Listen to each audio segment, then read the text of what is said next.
Welcome, friends. Welcome back to the kitchen. We're going to do another what was on sale at the grocery store. Well, it was actually on sale a little while ago. Frozen shrimp.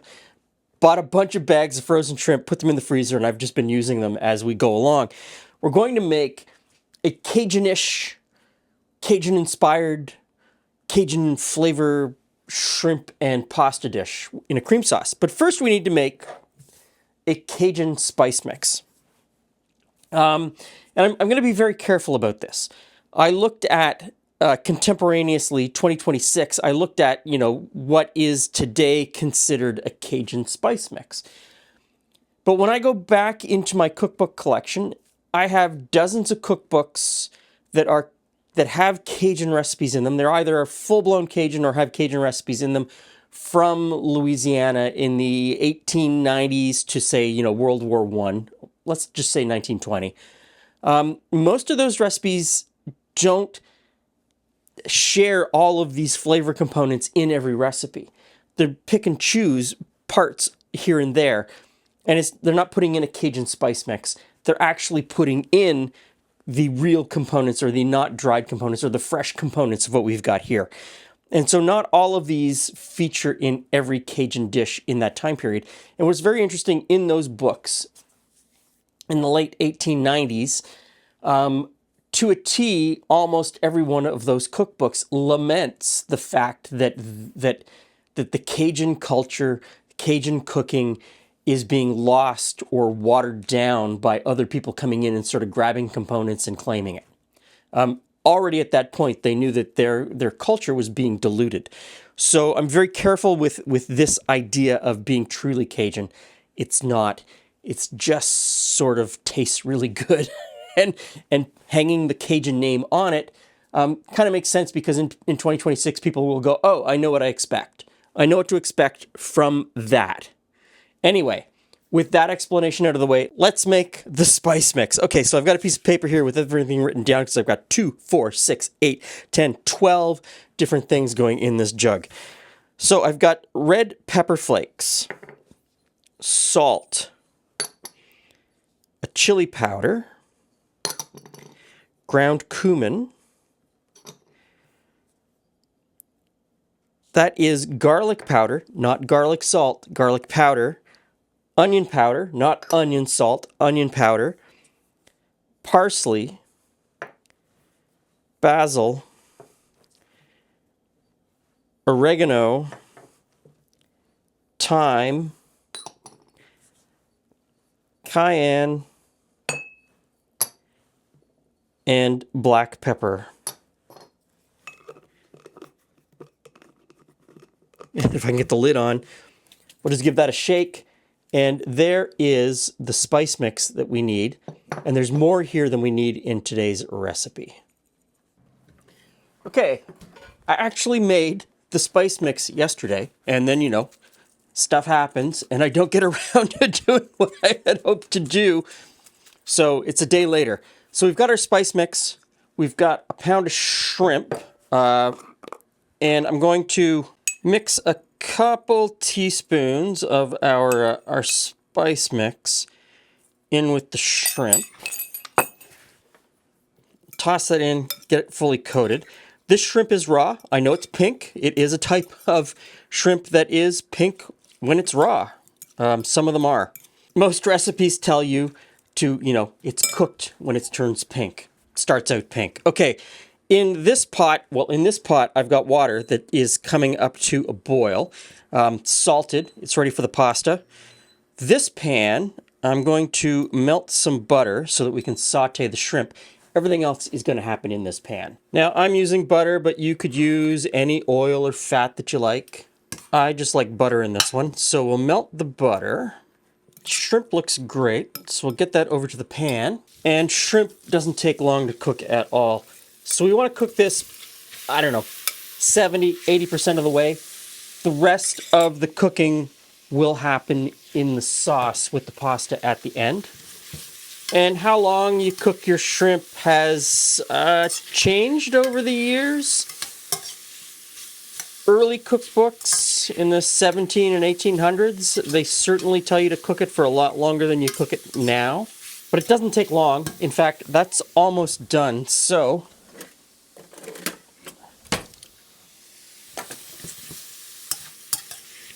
I think we'll pull that out and we'll just stick that into this bowl over here.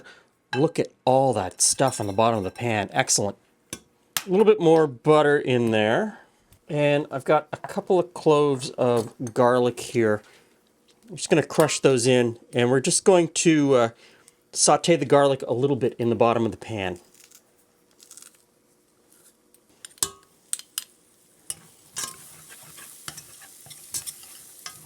So I'm going to turn the heat down. We don't want to burn the garlic. I've got a chopped tomato here, so in that goes. And some whipping cream, 35% whipping cream. Cup and a half maybe. Our water has just come up to a boil. So the temperature is way down on this. So I'm just going to let this simmer. The cream will pull up some of the fond from the bottom of the pan. This is a point where I put 2 teaspoons worth of the spice mix on the shrimp before I sauteed them. For me, that's enough, flavor-wise. For some people, I understand it probably won't be enough flavor, so feel free at this step to add an extra teaspoon or 2 to up the flavor a little bit, if that's what you want. For me, I don't think it needs it. Okay, pasta into the water.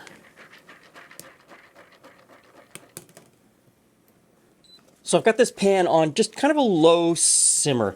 The cream starts to thicken up. It takes on a lot of the flavor of that tomato that I put in. It pulls up all the flavor from the fond on the bottom of the pan. Now we've got the pasta, and it's done. So many people ask me about this basket. I got this basket from a restaurant supply company here in Toronto called Tap Fong. They are on Spadina, just at the edge of Kensington Market. It's not branded at all. There's no branding on this. They have all kinds of great stuff. It's a world of wonder in there. So we'll dump the pasta in to the cream and tomato. I'll turn the heat up just a little bit. And we'll stir that together. The pasta will continue to cook in the cream and thicken it up. Also going to toss in some peas, because I like peas. If you don't like peas, don't put them in. I've made this with chopped up broccoli.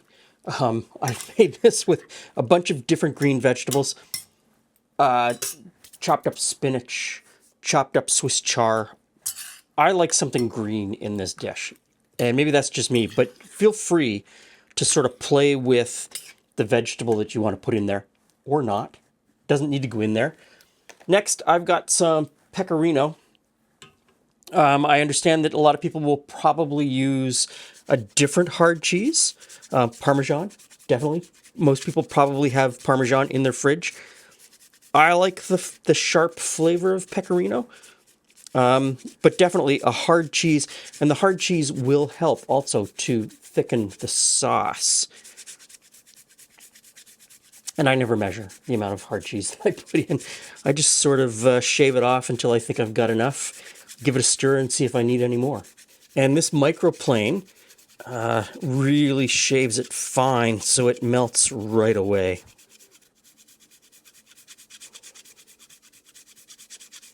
Okay. Stir that in and see where it gets us. Almost forgot. A little bit of salt and pepper. The cheese brings salt.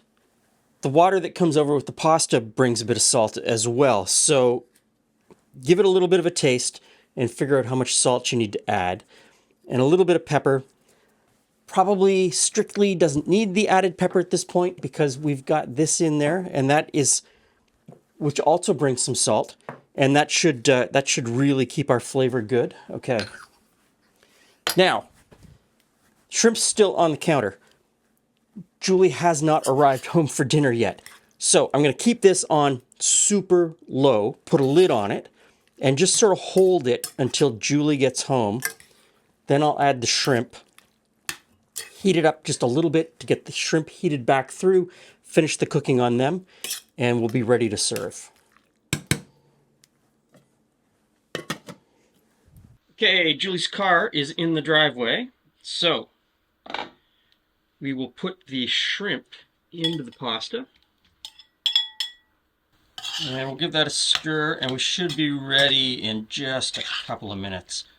Look how thick that sauce got. There we go. Look at that. Hey, Glenn. Hey, friends. I'll give you shrimp pasta with a... I'm going to go with a fork. Cajun-ish, Cajun-adjacent type spice mix. Okay. Turn that off. Did you just make it up? No, so I went through probably 100 recipes. Glad you do that, because I don't. For what is considered Cajun in 2026. And then sort of cross-referenced them and then came up with a midpoint that sort of hit all of the notes that most people associate with Cajun. With the knowledge that in the 1890s, that's not what was Cajun. Okay.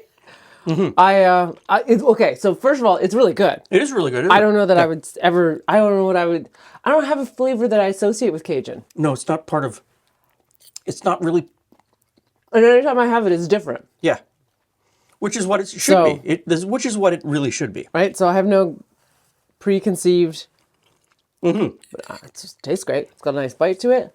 The tomato and the cream just come together so nicely. And then just a little bit of tang from the spice mix. Mm-hmm. And you could ramp it up. Like I said when I was making it, I only put 2 teaspoons in, but I understand that most people will probably want 3 or 4. Of the spice mix as a whole, or of the spice mix in this mixture. And so, put the 2 on the shrimp, cook the shrimp that way, and then when you put the cream in, put in another teaspoon or 2. Can I laugh when you said you could ramp it up? I thought, oh yeah, you could add broccoli. Well, that was where my brain went. Yes. Not more spice. Yeah. I went more vegetables. Yeah. As per usual, right? Why kid ourselves? So, this is great. Mm-hmm. Super easy. Comes together really quickly. This is one of those no fuss, pot and a half weeknight meals. That only had water in it. Super easy to clean. This is the one that's going to take more cleaning. But you know what I mean. Like it's not a long simmered sauce. It comes together quickly and it's tasty. And it's Moorish. It's one of those things that you're going to just keep shoveling it in and want more. Yes. If you watch me. Mm-hmm. So I'm going to stop talking. I'm going to eat my dinner. Thanks for stopping by. See you again soon.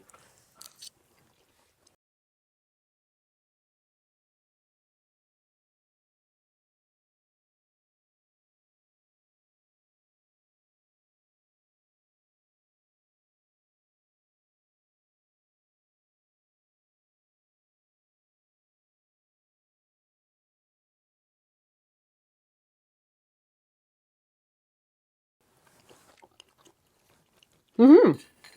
Salmon. You do salmon, scallops, any of the seafoods.